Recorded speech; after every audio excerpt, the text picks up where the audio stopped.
प्रधानमंत्री नरेंद्र मोदी ने पुणे मेट्रो के दूसरे सेक्शन का किया उद्घाटन। फुगेवाड़ी से सिविल कोर्ट स्टेशन और गरवारे कॉलेज से Ruby hall clinic station section संचालन का शुभारंभ हुआ। प्रधानमंत्री मोदी ने दूसरे सेक्शन पे संचालित होने वाली मेट्रो को दिखाई हरी झंडी। 2016 में प्रधानमंत्री मोदी ने पुणे मेट्रो की रखी थी आधारशिला। 2022 में पहले सेक्शन का उद्घाटन किया था। बेहद ही खूबसूरती से डिजाइन किए गए हैं पुणे के मेट्रो स्टेशन। छत्रपति शिवाजी महाराज के किलों और सैनिकों की पगड़ी से प्रेरित मेट्रो स्टेशन, साथ ही पुराने पुणे की बाड़ा संस्कृति की दिखी झलक। भारतीय रेलवे के साथ जोड़ा गया पुणे रेलवे स्टेशन और शिवाजी नगर रेलवे स्टेशन को सिविल कोर्ट मेट्रो स्टेशन दोनों लाइनों के लिए एक इंटरचेंज स्टेशन बना, जो सबसे गहरे स्टेशन में से एक है। 65 लाख से अधिक पुणे वासियों की जिंदगी से जुड़ा नया अध्याय। बेहतर कनेक्टिविटी, यात्रा के समय में बचत, प्रदूषण और हादसों में कमी लाने, रोजगार में वृद्धि, शहरी विकास में मदद मिलेगी। प्रधानमंत्री मोदी ने प्रधानमंत्री आवास परियोजनाओं का उद्घाटन किया। 1989 करोड़ की 7 परियोजनाओं का शिलान्यास और लोकार्पण किया।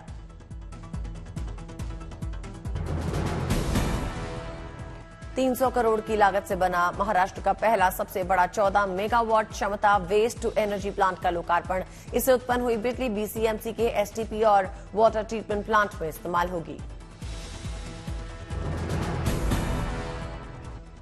आर्थिक रूप से कमजोर वर्ग के लिए पुणे महानगर पालिका के बड़गांव में 1108 घर, खराड़ी में 786 घर, हड़पसर में 764 घर, पिंपरी चिंचवड़ के बोहराड़ेवाड़ी गांव में 1288 घरों का लोकार्पण हुआ।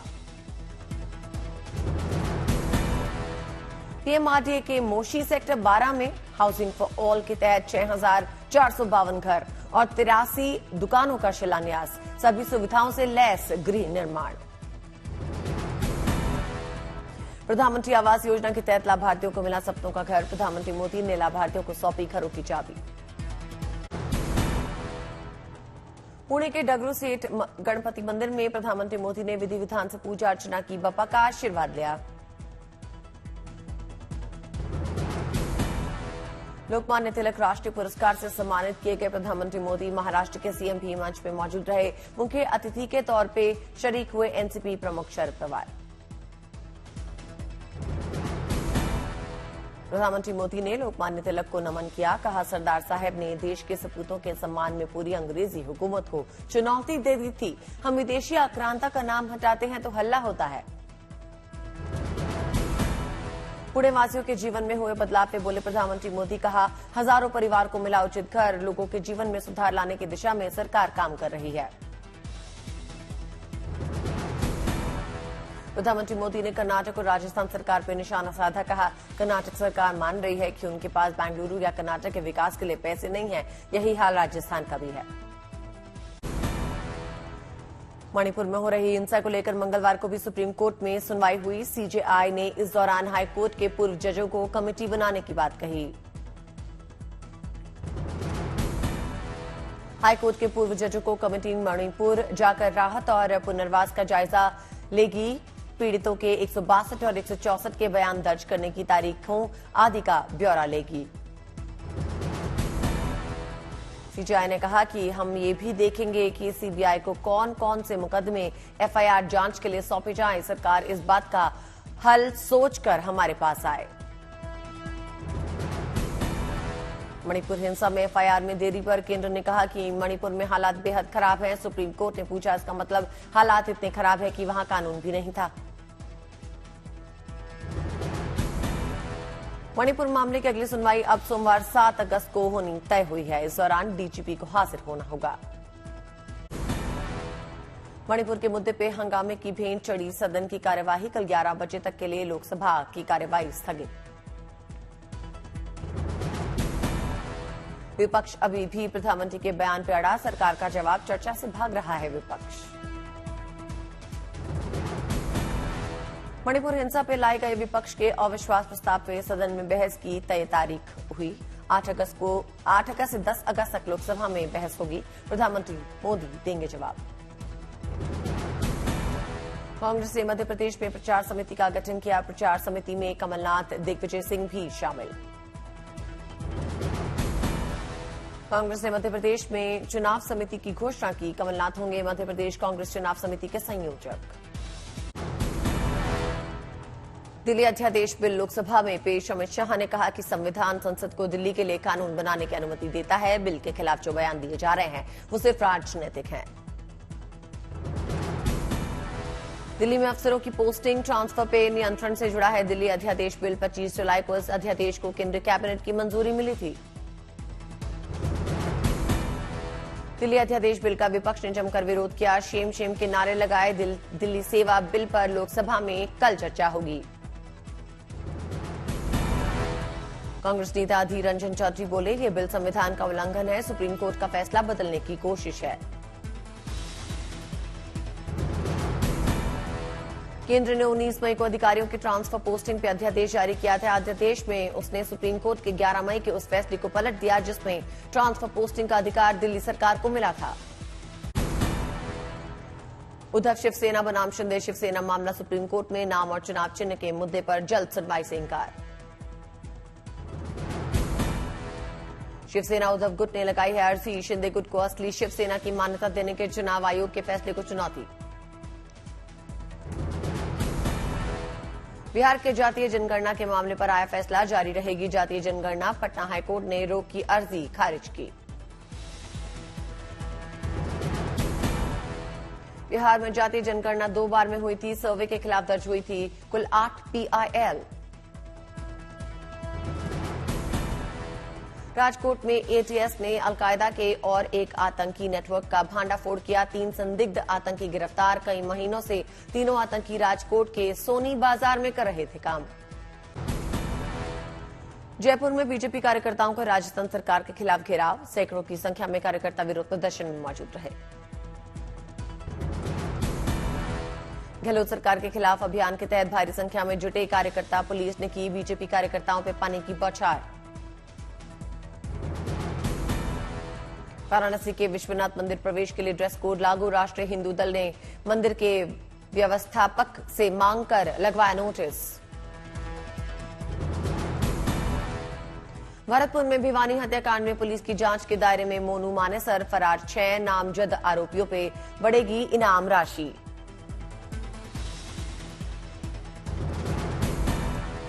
सिद्धू मूसेवाला हत्याकांड में शामिल सचिन बिश्नोई को कोर्ट ने 10 दिन की पुलिस हिरासत में भेजा। सुरक्षा कारणों से लॉकअप से अदालत हुई पेशी। हरियाणा के नूंह में कल के बवाल के बाद आज पसरा सन्नाटा। इक्का दुक्का दोपहिया वाहन ही सड़कों पर नजर आए।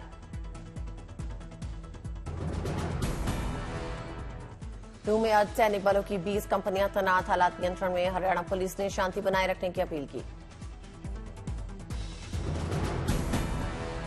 नूंह हिंसा मामले में एक्शन शुरू। सीएम खट्टर ने जानकारी दी। अब तक 44 के खिलाफ FIR। हिरासत में ले गए 70 लोग।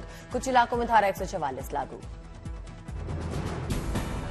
मिशन अभी अंडर कंट्रोल है जी। पैरामिलिट्री फोर्सेस की 13 कंपनियां आ चुकी हैं, 6 और आ रही हैं। अभी मैं और SP साहब जो है हम फ्लैग मार्च के लिए निकल रहे हैं। वो सिचुएशन फिलहाल कंट्रोल में है। कर्फ्यू लगा हुआ है। नूंह के डिप्टी कमिश्नर प्रशांत पनवार ने कहा पुलिस मामले की कर रही है जांच। नूंह में कर्फ्यू लगाने की कही बात। हरियाणा के गुरुग्राम फरीदाबाद में आज सभी स्कूल, कॉलेज और शिक्षण संस्थान बंद। फरीदाबाद, पलवल, गुरुग्राम में धारा 144 लागू। कांग्रेस विधायक आफताब अहमद का बयान। योजना बनाकर की गई हिंसा। पहले भी यात्रा निकलती थी, कभी ऐसा नहीं हुआ। ये जो है इलाके के लिए भी बड़ी शर्मसार की बात है कि हमारे यहाँ इस तरह की है। हरियाणा के गृह मंत्री अनिल विज ने कहा हिंसा के पीछे कोई न कोई मास्टरमाइंड जरूर है। हमें हिंसा की साजिश की कोई पुख्ता जानकारी नहीं थी। नूंह में हुई हिंसा में शहीद होमगार्ड के 2 जवानों के परिवारों को हरियाणा सरकार की इंश्योरेंस पॉलिसी के तहत मिलेंगे 50 लाख रुपए। राज्य सरकार देगी 5 लाख रुपए। नूंह हिंसा पे कांग्रेस नेता सुरेश गुप्ता का बयान। दोषियों को सजा मिलनी चाहिए। ऐसा उत्पात समाज के लिए अच्छी बात नहीं। मेवात में हुई हिंसा पर केंद्रीय मंत्री और गुरुग्राम से सांसद राव इंद्रजीत ने कहा, मेवात की हिंसा गुरुग्राम तक फैल गई है, सोशल मीडिया की वजह से हिंसा फैली। हरियाणा के मेवात में कल भगवा यात्रा के दौरान हुआ था जमकर बवाल। उपद्रवियों ने सैकड़ों गाड़ियों को कर दिया था आग के हवाले। हरियाणा में बवाल के बाद भरतपुर में हरियाणा बॉर्डर से सटी 4 तहसीलों में इंटरनेट सेवाएं बंद, प्रशासन अलर्ट।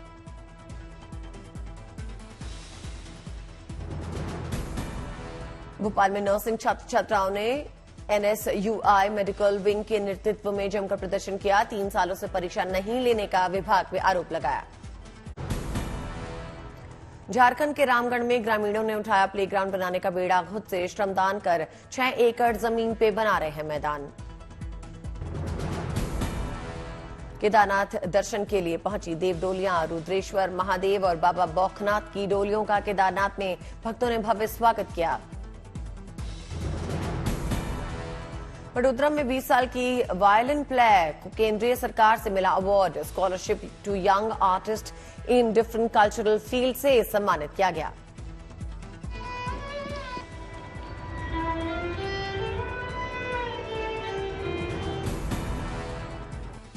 तमिलनाडु में मदुरई के कल्लालागर मंदिर से निकाली गई रथ यात्रा, यात्रा में भक्तों की उमड़ी भीड़। केंद्रीय मंत्री अनुराग ठाकुर ने शुरू की विशेष भारत दर्शन यात्रा, हर साल अपने संसदीय क्षेत्र की मेधावी छात्राओं को अपने खर्च पे कराते हैं भारत दर्शन। देश के अग्निवीरों को मिला पढ़ाई का सुनहरा मौका, 1 अगस्त से ले पाएंगे एडमिशन, नौकरी के साथ साथ इग्नू से कर पाएंगे ग्रेजुएशन। पठानकोट में किया गया पक्षी का रेस्क्यू, पुलिस लाइन के एक पेड़ पे चाइना डोर से बंधा हुआ था पक्षी, पुलिस प्रशासन ने रेस्क्यू किया।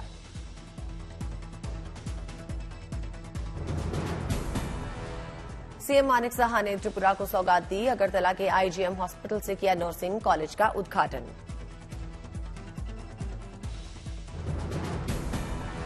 भारत और वेस्टइंडीज के बीच में खेली जा रही 3 मैचों की वनडे सीरीज का निर्णायक मुकाबला थोड़ी देर में ट्रिनिडाद के ब्रायन लारा क्रिकेट स्टेडियम में खेला जाएगा।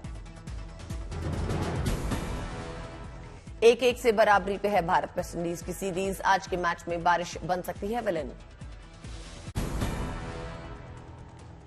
मेडचल मलकाजगिरी में भारतीय वायुसेना के हकीमपेट स्टेशन पे मीडिया ओरिएंटेशन कैप्सूल का आयोजन, सभा में कई मुद्दों पर अधिकारियों ने रखे अपने विचार।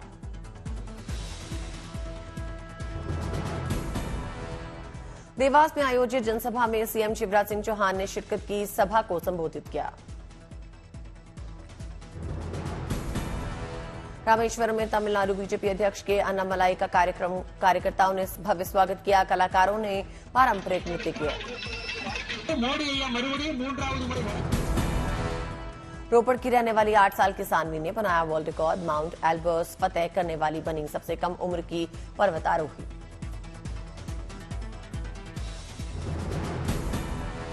सूरत के कपड़ा व्यापारी को मिला 50 लाख तिरंगे बनाने का ऑर्डर, 10 अगस्त तक पूरा करना है यह ऑर्डर। उज्जैन में भगवान महाकाल की निकली सवारी, भक्तों को हुए एक साथ 4 रूपों के दर्शन, दिखा आस्था का सैलाब।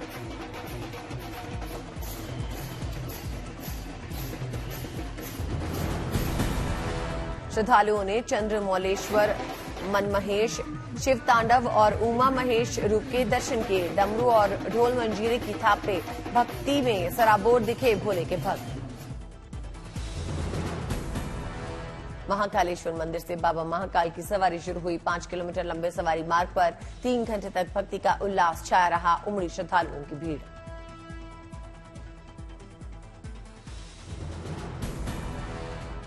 देवघर स्थित बाबा बैद्यनाथ मंदिर में लगाई गई आकर्षक बेलपत्र प्रदर्शनी, बेलपत्र की भव्य तरीके से सजावट की गई, आस्था और भक्ति में सराबोर दिखे भोलेनाथ के भक्त। 153 सालों से चली आ रही है बेलपत्र प्रदर्शनी और बेलपत्र चढ़ाने की प्राचीन परंपरा, बर्तनों में बेलपत्र सजाकर लोगों ने शहर भ्रमण किया। श्रीनगर के पंथा चौक बेस कैंप से अमरनाथ तीर्थयात्रियों का 29वां जत्था रवाना, हर महादेव और मम्मम भोले के लगे जयकारे। बालटाल और पहलगाम के रास्ते श्रद्धालु अमरनाथ की पवित्र गुफा में करेंगे दर्शन। 1 महीने में 4 लाख श्रद्धालुओं ने बाबा अमरनाथ के दर्शन किए। प्रधानमंत्री मोदी की तारीफ में बूंदी चित्रशैली के कलाकारों में उत्साह। उज्जैन के महाकालेश्वर में हो रहे काम में योगदान देने की कही बात।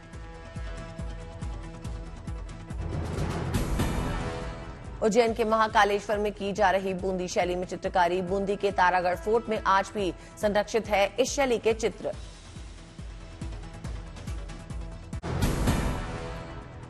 प्रधानमंत्री मोदी ने मन की बात में की थी बूंदी चित्रशैली की तारीफ। कई 100 साल पुरानी है चित्रशैली की कला। उत्तरकाशी से बाबा केदार के दरबार में पहुंची देव डोलियां। लोगों ने जगह जगह किया भव्य स्वागत। भक्त माहौल का जमकर उठा रहे हैं लुत्फ। दिखा अद्भुत नजारा। मदुरई के कल्लालगर मंदिर में भव्य रथ उत्सव आयोजित। श्रद्धालुओं का उमड़ा सैलाब। आदि थिरुविछा उत्सव में किया गया ध्वजारोहण। देवास के नेमावर में 35 परिवारों के 190 लोगों की घर वापसी। अपनाया सनातन धर्म। नर्मदा तट पर संत समाज ने संपन्न करवाई प्रक्रिया।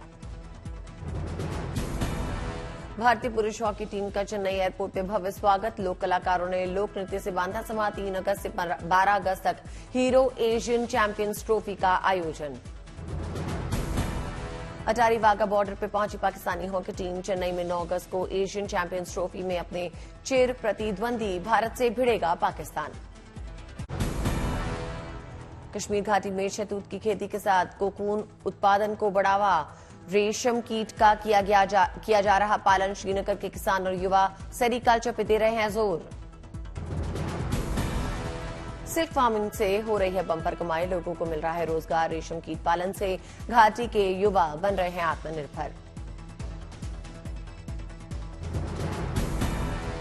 लखीमपुर खीरी के दुधवा टाइगर रिजर्व से आई गुड न्यूज। दुधवा में बड़ा बाघों का कुनबा। बाघों की संख्या 107 से बढ़कर 153 पहुंची।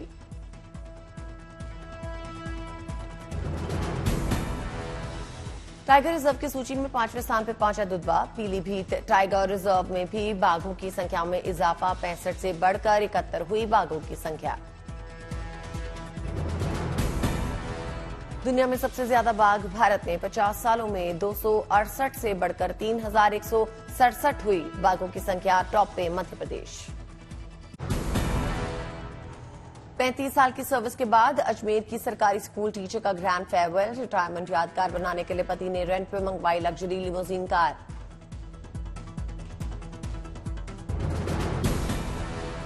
माला पहनाकर टीचर आशा त्रिपाठी को दी गई अनोखी विदाई। फेयरवेल के दौरान डांस करते नजर आए टीचर्स और स्टूडेंट्स। स्कूल कैंपस में लंबी कार देख लोग दंग रह गए।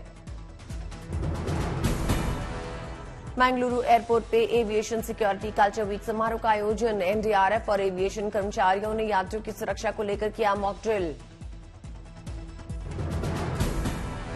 सिकंदराबाद रेलवे स्टेशन पर नुक्कड़ नाटक का आयोजन। स्ट्रीट प्ले के जरिए women and child human trafficking को रोकने और उसे बचने के तरीकों के बारे में बताया गया।